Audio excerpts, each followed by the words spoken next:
ওনার ভাতিজা মন্টু মিয়া অস্ত্র এবং ইয়াবা সহ ধরা পড়ছে। স্যার, যেহেতু আপনি আমাদের অভিভাবক, ঢাকা ডিস্ট্রিক্টের ডিসি, আপনার অনুমতি ছাড়া তো কিছু করতে পারি না। স্যার, কি করব? আপনাদের পুলিশের যত ধারা আছে নিয়ম অনুযায়ী মামলা রুজু করেন। স্যার, আপনার তো ভাতিজা। আরে আমার তো ভাই নেই। আপনার ভাতিজা? আমার ভাই নাই, আমি বাবার একমাত্র ছেলে।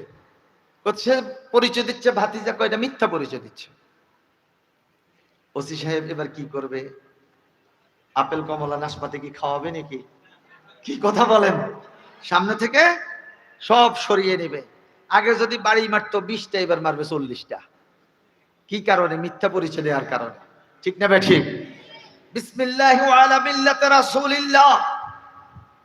দুনিয়াতে আমি রাসূলের দলভুক্ত রইলাম না, রাসূলের মিল্লাতে রইলাম না।